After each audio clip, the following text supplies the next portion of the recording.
Hi, I'm Dalia Vidor. This is part 2 of Marketing with Paper Products. Let's talk about printing. So I believe that you can just walk into any business, printing business, and ask them if they can donate their services. Vallejo Shakespeare in the Park, we don't have a lot of money, and so we need to get things donated as much as we can. So one day I just walked into Minuteman Press and I asked them if they could donate their services, and they said yes. And that was a great way for us to get some great marketing materials. So they print out for us, they print out our flyer, which is just on a 8.5 by 11 piece of paper. This works well as both a handout. It can be folded into 3s and sent out. It's also great in windows. It's a good size. 8.5 by 11 is a good size because it pretty much fits everywhere. They also do our 4 cuts for us. And these are great little pieces that that are very usable in many different ways. Now, ACT, they get a lot of things printed. So they have a big booklet that they print for their season, which has all of their information. They also send out a smaller one with just basic information. Is that right side up? Nope, that's upside down. There we go. And then for each show, they send out a postcard. So they're constantly sending out paper products. And I know that we're trying to move away from that, but I really do believe that this is the best way to reach people. So how do you reach the people? You got to get these flyers in the windows. You got to get these postcards to their doors. So just pound the pavement, which means you just go to a busy area where people are walking around shopping, and you walk into businesses and you ask them if you can put your flyers in the window. Don't put them in windows without asking. Often what will happen is they will be taken down, your company will get a bad reputation, and you will not be able to market in that area. Let's talk about mailing. So there's bulk mailing. Bulk mailing is a great way of mailing your stuff out for a discounted rate. To do bulk mailing, it's very specific, and any nonprofit can get a bulk mailing permit. It does cost a fee every year, but it is well worth it, and basically what you're doing is you are doing the post office's work for them, and that's why you get a discounted rate. So what you need is you need a minimum of 200 pieces or 50 pounds of paper, and you will be sending it either first class or by nonprofit rate. You need to have oh, that's not the right one. You need to have an imprint made. And the imprint includes the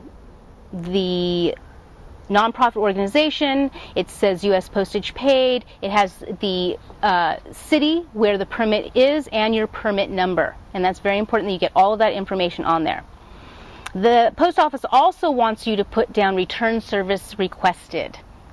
And that's a way for you to update your mailing list. If you do not have return service requested, you will never get these back. They will just be thrown away, and you will just keep sending them out to people that aren't going to be receiving them.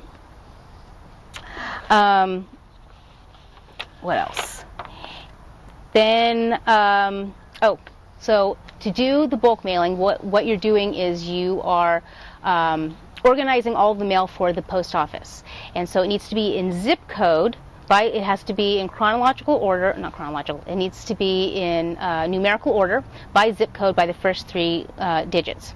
And when you do a mail merge, you have to remember that the mail merge lists them across and not down on a piece of paper, on the labels.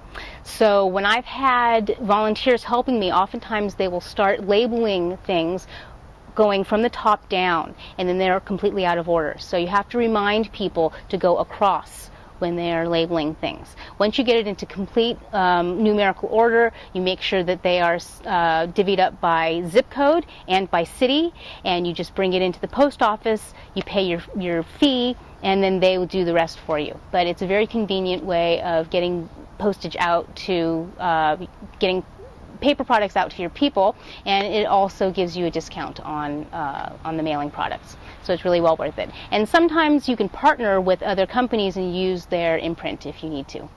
and that's a great way of getting your information out to new audience members. Oh, so the ways that you can get addresses is you can either go through a mail house.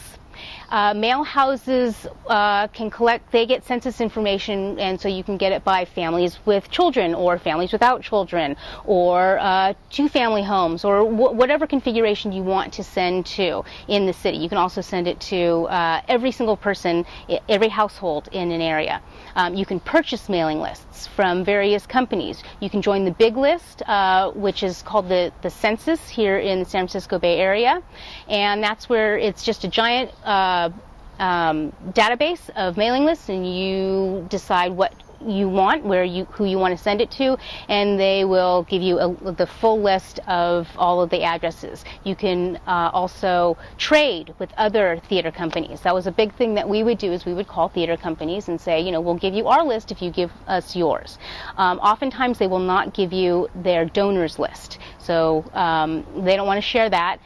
They will delete those from their mailing list, but you will get the general subscriptions and all of their single ticket buyers. And that's a great way of getting out to new people as well.